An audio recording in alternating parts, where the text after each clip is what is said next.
드라이브 모드는 기본이 투어입니다. 그 상태에서 이제 스포츠, 트랙, 그리고 이제 눈얼음 이렇게 총 4가지 모드가 준비가 되어 있는데요.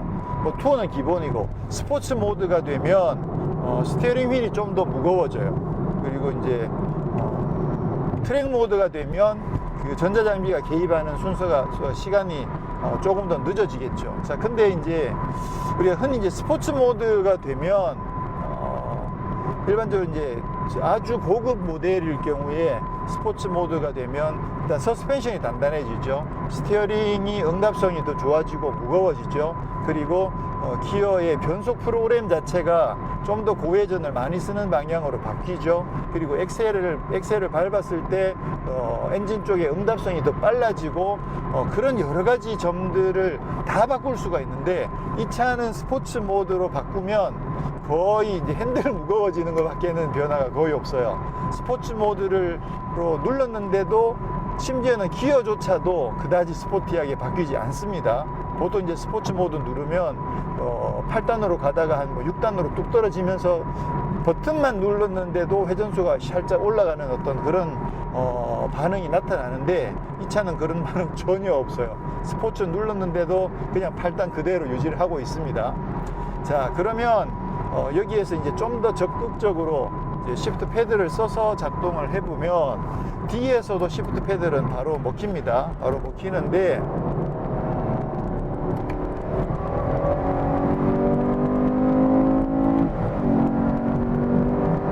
네, 근데 일반적으로 이제 D에 있는 상태에서 시프트 패드를 당기게 되면 수동 모드로 바뀌지만 조금 있으면 이제 다시 뒤로 돌아오죠. 그리고 그 상태에서는 회전수가 레드존에 가더라도 자동으로 시프트업이 되는 경우가 많습니다. 근데 이 차 같은 경우는 D인 상태에서 그 수동 모드로 바꾸지 않고 그냥 시프트 패드만 당겨서 변속을 한 상태에서 이 상태에서 가속을 해보면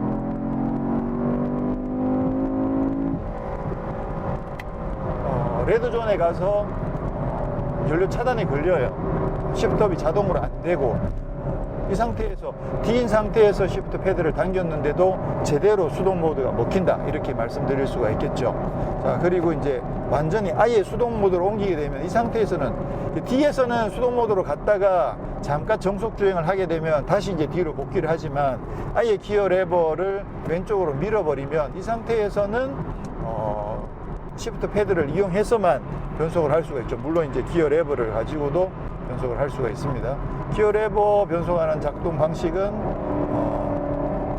전통적으로 밀면 플러스, 당기면 마이너스, 이 방식을 쓰고 있고요. 자, 근데 시프트 패들이나 기어 레버를 썼을 때도 그 회전수 보정은 그다지 적극적이지는 않아요. 사실 뭐 이 정도 성능을 감안하면, 이 사운드 그죠?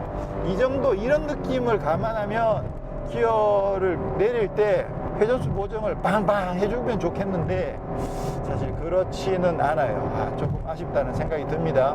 네, 가격을 고려하면 이 정도에도 감지덕지하다라고 말하지 않을 수 없는 그런 상황이긴 합니다만, 자, 이제 성능을 생각해 봤을 때 회전수 보정이 제대로 안 되고 기어를 내렸을 때 반응이 조금 늦게 움직인다, 그런 부분들은 조금 아쉬운 부분이다 라고 말씀드릴 수가 있겠습니다.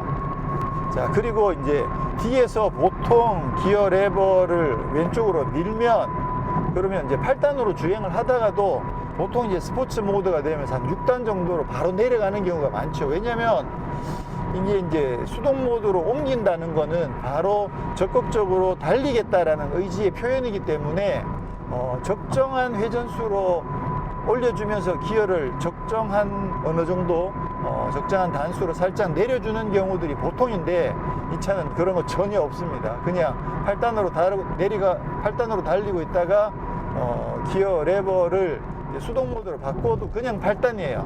여기에서 3단까지 내려가려면 하나, 둘, 셋, 넷, 다섯, 그죠? 5번이나 레버를 움직여줘야, 그래야만 이제 3단으로 간다라는 거죠. 어때? 5천만 원인데, 그죠? 5천인데, 그 정도면 뭐 봐줄만 합니다. 자, 빠르게 한번 해볼까요? 여기서 하나, 둘, 셋, 넷, 다섯.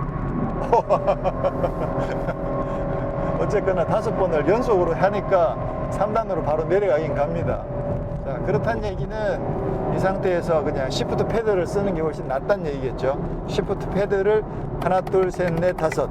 네, 정확하게 3단에 가긴 가네요.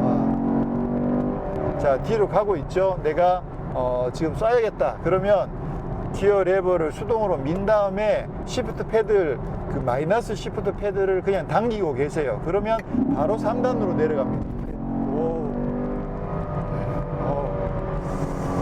이런 거 정도는 있어줘야죠, 그나마. 네, 이 상태에서 그 얘기는 쭉 그냥 플러스를 꾹 누르고 있으면 안 되지. 네. 정리를 하자면 이제 복잡해지는데, 자꾸 복잡해지는데. 자, 정리를 하자면요.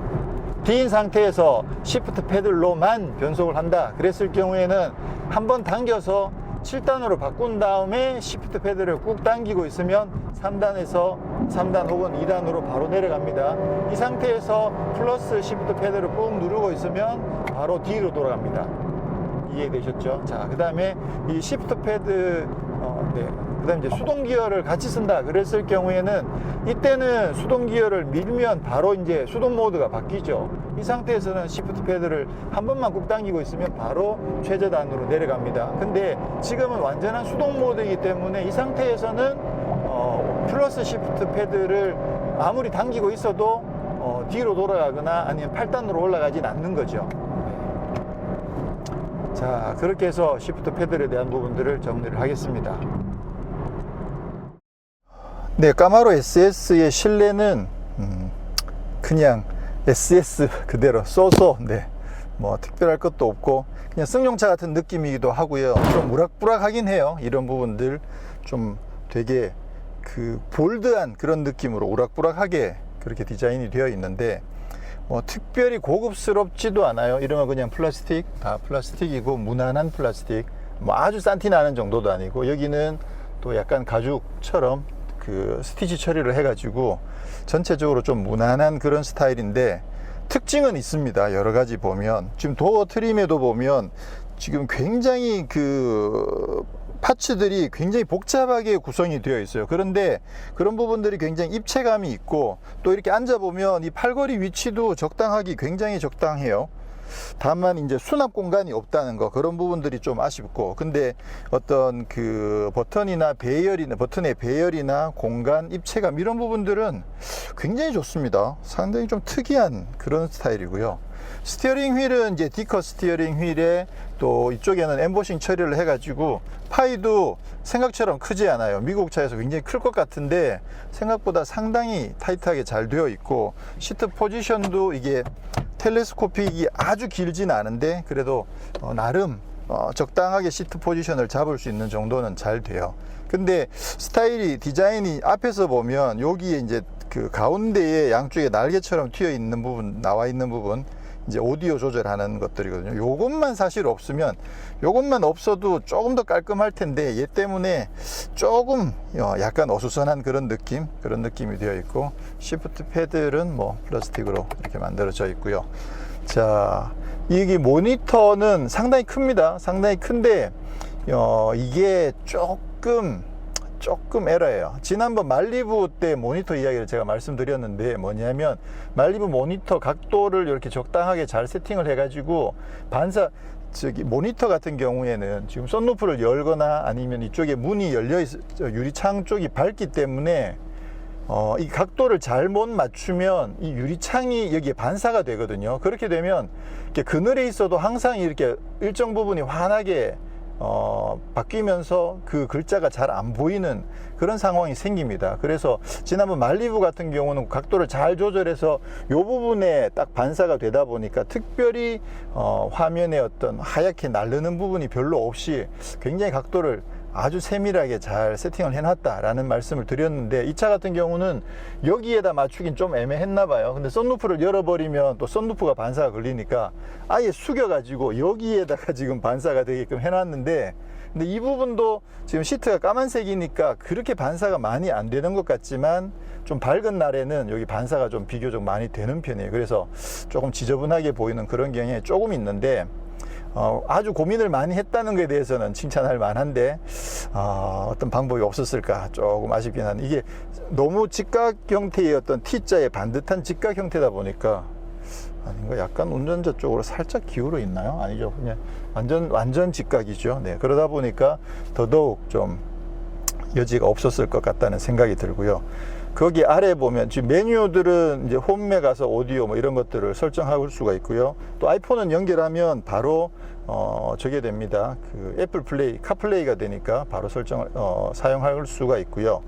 그 밑에 오디오, 내비게이션. 네, 내비게이션은 생각보다 뭐 조작하기도 나쁘지 않고요. 또 내비게이션 기능도 잘 되어 있는 것 같아요. 잘 되어 있고, 오디오는 지금 보스 오디오가 적용이 되어 있거든요. Hey boy, make 'em whistle like a missile, bomb, bomb. Every time I show up, blow up, make 'em whistle like a missile, bomb, bomb. Every time I show up, blow up, I'm the moon and the wall. We better. 빠람. 네, 오디오는 보스 느낌이 굉장히 잘 살아 있습니다. 또 특히나 좀 더 미국적인 그런 스타일의 저음이 빵빵 울리는 그런 스타일의 보스가 세팅이 되어 있는데, 지금 제가 느끼기에는 어떤 공간상의 제약이나 그런 부분 때문일 수도 있는데, 각각의 스피커는 제 역할을 비교적 잘 하는 것 같아요. 근데 전체적으로 어우러지는 느낌은 어딘가 조금 어설픈 듯한, 지금 보면 위에 트위터들도 바짝 누워 있거든요. 이렇게 약간 모아지질 않고, 지금 그러다 보니까 전체적으로 소리가 어우러지는 느낌은 좀 입체감이 좀 떨어지는, 약간 좀 아쉬운 그런 구성으로 지금 사운드 세팅이 되어 있다고 생각이 되고요. 또 특히나 여기서 재밌는 거는 그 에어컨 배출구가 제일 아래 내려와 있어요. 보통 이제 위에 있거나 하다못해 여기쯤이라도 있는데, 지금 이게 왜 여기 나와 있는지 이해가 안 되는데 재밌긴 해요. 이 밑에 아주 큼지막한 배출구 두 개가 딱 자리를 잡고 있으니까 나름 재밌긴 한데, 이거는 좀 효율성 면에서는 좀 떨어지지 않을까. 이거를 여기 위에 올리면, 지금 여기 계기판도 볼록볼록 되어 있으니까 여기 두 개를 딱 받고 이 세팅을 하면 아래에 약간의 어떤 수납 공간도 만들 수 있고, 충분히 그럴 수 있을 텐데 뭔가 새로운 시도를 했는데 좀 약간 언밸런스 같은 느낌. 재밌긴 합니다. 이 스타일은 재밌긴 하고, 특히나 이제 온도 세팅을 이 다이얼로 온도 세팅을 해요. 이게 이제 바로 온도 세팅을 할 수 있다는 거, 그것도 상당히 재밌긴 합니다. 재밌긴 한데 지금 에어컨은 오토도 되고, 또 여기서 바람 세기를 조절하기도 하고요. 그리고 냉방 시트도 있습니다. 히팅 시트, 냉방 시트가 다 적용이 되어 있고, 그래서 기능적으로는 사실 뭐 나쁘진 않은데 좀 약간 뜬금없는 위치. 그리고 이게 찬바람 같은 경우는 아무래도 위에서 밑으로 내려주는 게 훨씬 더 효율성이 좋을 텐데, 그런 효율성 면에서도 좀 아쉽다라는 생각이 들고요.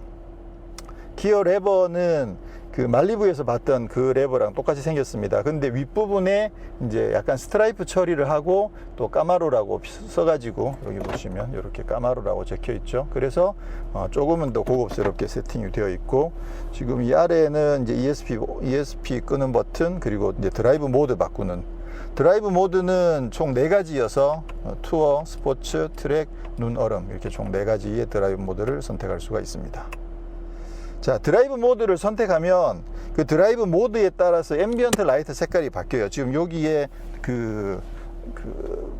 도어 트림이랑 여기 센터페시아 위에 상단에 이렇게 트림에 지금 앰비언트 라이트가 적용이 되어 있는데, 이게 그 드라이브 모드를 바꿀 때마다 파란색, 빨간색, 오렌지색, 또 흰색 이렇게 바뀌는 거죠.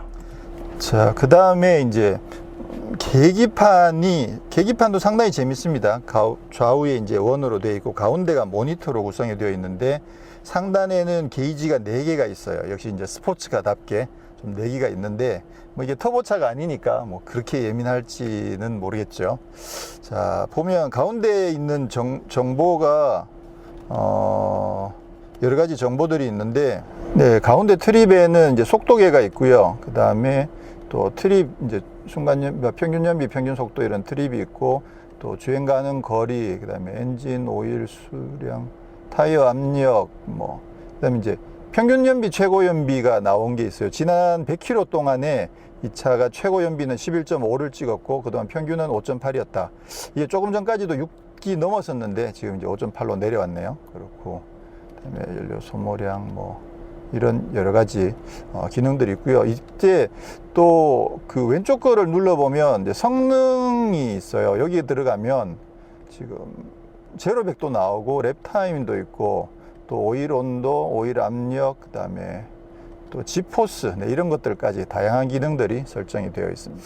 그리고 시트는 상당히 그냥 편하고 몸을 잘 잡아주는 그런 스타일이에요. 아주 과격하진 않은데 옆구리도 적당하게 잘 잡아주고 시트의 어떤 쿠션감도 적당하고, 지금 앉는 자세는 살짝 이제 시트 포지션이 지금 여기 앉아보면 이 대시보드도 좀 높고요. 근데 이 계기판이 상당히 높아가지고, 계기판 하우징이 상당히 높아서 시트를, 저는 평상시에 이제 주로 시트를 많이 내려서 앉는 편인데, 이걸 최대한 내려버리면 살짝 좀 가려요. 그래서 저도 조금 올려서 지금 타게 되는데, 또 앉다 보면 또 약간 운전 자세가 살짝 뒤로 눕는 스타일로, 이게 원래는 그 허리를 90도로 세워주는 게 제일 좋은데, 이 차 같은 경우는 약간은 눕는 자세가 되는 그런 스타일이 자연스럽게 좀 만들어지는, 네, 그런 시트 구성인 것 같아요. 네, 뒷좌석이 있는데, 뒷좌석은 뭐 사실 그냥 그 2+2의 개념이긴 한데,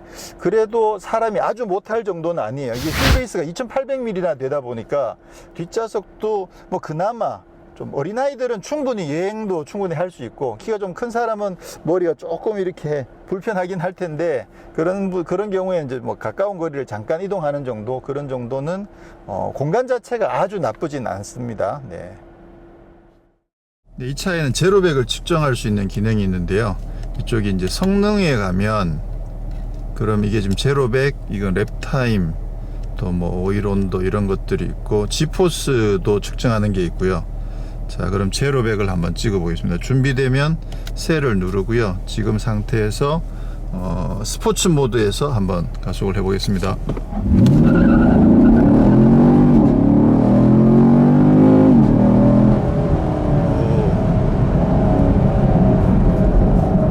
4.3초를 찍었네요. 와, 이 알아서 자기가 제로백을 찍어 주니까 상당히 좋은데, 이거 다시 한번 더 해볼까요? 준비되면 셀.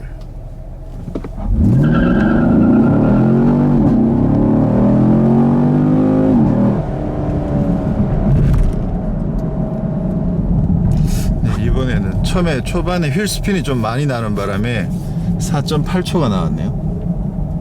자, 이번에는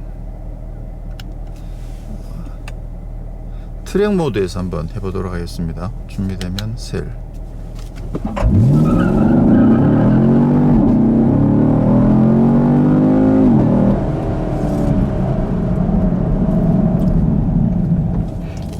그래도 역시 4.8초가 나오네요.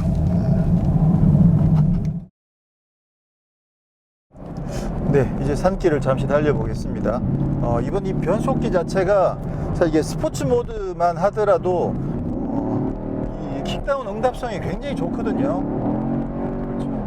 그리고 그런데다가 이제 또 시프트 패드를 이용할 경우에 시프트 패드 반응이 또 그다지 좋지는 않아서, 그냥 뭐 스포츠 모드에만 두고 타도 재밌을 것 같긴 한데, 그래도 또 산길이니까 시프트 패드를 써서 수동 모드를 한번 달려보도록 하겠습니다.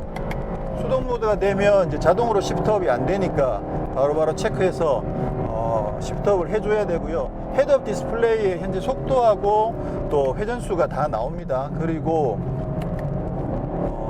헤드업 디스플레이에 그 횡치까지, G포스까지 나와요. 그래서 헤드업 디스플레이 보면서 주행하는 게 상당히 재미있는 그런 스포츠카고요.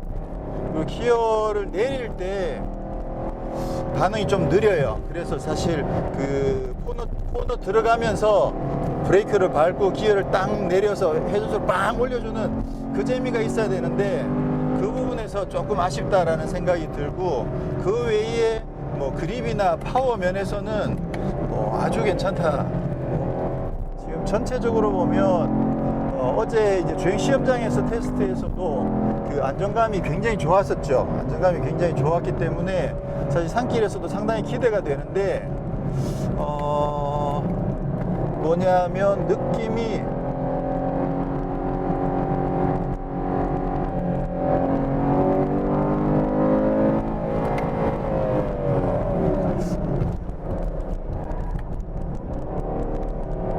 오버가 이렇게 나죠. 네. 뭐 당연히 오버가 안 날 수가 없죠. 힘이 워낙 좋기 때문에 당연히 코너들마다 엑셀을 조금만 과하게 밟아버리면 이제 오버가 나게 되는데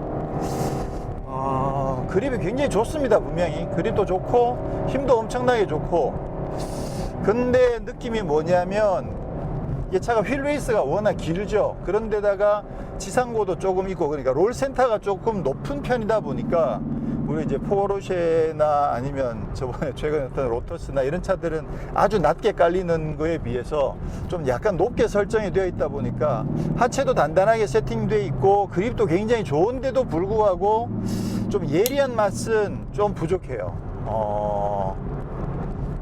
막 짜릿하게 코너를 샥샥 이렇게 응답성도 좋은데도 불구하고 느낌상으로 아주 짜릿하게 코너를 돌아 나가는 그런 느낌은 아니에요. 근데 분명히 빠르긴 빠를 것 같아요. 이 정도면 이렇게 보면 저런 생각이 드는 거죠. 아무래도 차가 크다 보니까 좀 고속 와인딩을 즐길 수 있는 코너가 굉장히 큰 코너로 구성되어 있는 예를 들어서 뭐 영암 서킷 같은데 영암 서킷 같은데 가면 상당히 재밌게 탈 수 있을 것 같은데 좀 아주 그 코너가 급하게 되어 있는 뭐 인제 서킷 정도만 해도 뭐 나쁘지 않을 것 같아요. 인제 서킷에서도 상당히 재미있게 탈 수 있을 것 같고 근데 좀 더 코너가 급하게 형성되어 있는 그런 데서는 좀 잘 어울리지 않는 약간 궁합이 덜 맞는 조금 덜 재밌을 수 있는 그런 정도의 와인딩 실력을 갖고 있는 것 같아요. 이제 뭐 태생적으로 차가 덩치가 크니까 그런 어떤 한계가 있다라고 이야기할 수밖에 없겠죠. 근데 어쨌거나 기본적으로 그 그립이나 아니면 뭐 파워 이런 부분들은 안정감 이런 부분들은 상당히 좋습니다. 인제 서킷에서 진짜 인제 아니지 이걸 영암 서킷에서 진짜 막 고속으로 막 던지면서 달리면 진짜 재밌을 것 같아요. 차는 와 차가 너무 커 진짜 차가 너무 커서 산길을 달리는 맛이 반감이야 반감. 이게 분명히 실력은 정말 좋아요. 정말 좋은데 이게 산길 달리기에는 거동이 조금은 둔한 느낌.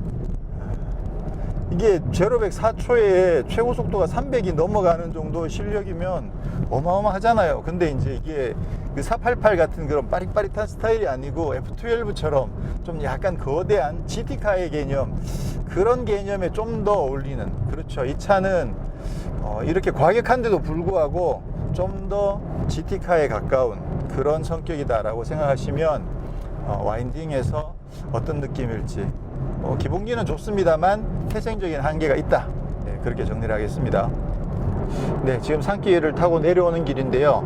아무래도 그 아주 예리한 느낌이 아니었었던 게 왜 그럴까 고민을 해보면 일단 스티어링 세팅 자체가 응답성 자체는 초기 응답성은 굉장히 좋아요. 그래서 움직이면 바로바로 유격 없이 바로바로 반응해 주긴 하는데 이게 돌아가는 각도 자체는 그렇게 큰 편은 아닌 것 같아요. 이게 핸들을 감았을 때 감는 것보다 조금 덜 돌아가는 거죠. 그러다 보니까 거기에서 오는 약간의 편안함, 부드러움 또는 약간의 느긋함 그런 부분들 때문에 아주 예리한 맛은 그다지 없지 않았을까라는 생각이 듭니다. 이 차는 지금처럼 이렇게 차가 정차했을 때 아이들링 때 굉장히 조용한 편이에요. 약간 풀풀풀풀풀 하는 느낌이 있긴 있는데 보통 8기통 차들이 뒤에서 둥둥둥둥둥 하는 느낌이나 저번에 머스탱 때랑은 확실히 다른 느낌이에요. 그래서 그 뭐 OHV 엔진 자체가 원래 정수성이 조금 더 좋은 그런 스타일인 것처럼 이 차도 급하게 밟았을 때는 바랑바랑 하는 느낌을 많이 살려주는데 이렇게 살살 다녀보면 아니면 아이들링 상태에서는 8기통이 이렇게 조용해? 아니 8기통의 스포츠카인데 이렇게 조용해? 라는 느낌이 들 정도로 사실 아이들링 상태에서는 상당히 조용한 편입니다. 네, 쉐보레 까마로 SS를 시승을 했는데요. 가격이 5,098만원. 네, 그런데 제로백 4초 또 최고 속도는 무려 300km가 넘는 거의 준 슈퍼카에 가까운 이런 차를 그 가격에 국내에서 살 수 있다. 네, 이거는 정말 지금까지 국내에서 경험할 수 없었던 새로운 기회다라는 것은 분명해 보이고요. 디자인 우리가 알고 있던 범블비 5세대 까마로에서 6세대로 바뀌면서 디자인 정말 날렵해졌고 훨씬 더 날렵하고 또 세련되고 더 다이나믹한 느낌이 많이 강조가 돼 있죠. 그런데다가 공간도 비교적 여유가 있고 전체적으로 어떤 엔진 성능뿐만 아니라 주행 안정감이나 일반적인 주행에서의 승차가 모든 면에서 사실 정말 아쉬울 게 있죠. 네. 아쉬운 거는 배기량이 무려 6.2리터라는 거. 그러다 보니까 이제 자동차 세금이 많이 비싸지겠죠. 거기다가 연비가 굉장히 나쁘다 보니까 사실 운행하고 유지하는데 비용이 많이 든다는 거. 네. 그렇지만 이 가격에 이 정도의 차를 소유할 수 있다. 그걸 즐기기 위해서는 사실 그 정도는 어쩔 수 없이 감수해야 되는 부분이 아닌가라는 생각이 듭니다. 네, 거기다가 국내에서 그동안 쉽게 만나볼 수 없었던 OHV 엔진의 대배기량에 아주 강력한 토크에 그런 반면에 사실 출력은 기대보다는 사실 살짝 낮은 부분들이 있어서 그런 부분들은 정말 이 차에 애정을 갖고 있는 분이라면 사실 조금만 튜닝을 하면 자신만의 스타일로 더 강력한 그런 까마로를 소유할 수도 있겠다. 그런 가능성, 그런 여지들까지 있다 보니까 까마로 SS 상당히 많은 기대가 되고 이미 폭발적인 인기를 얻고 있고요. 또 앞으로 이게 어떤 한시적인 가격이 아니라 앞으로 지속적으로 이 가격으로 유지가 되니까 정말 많은 분들이 까마로 SS를 경험하시고 국내에서도 이런 멋진 그런 스포츠카를 좀 더 많이 만나볼 수 있는 그런 기회가 됐으면 좋겠습니다.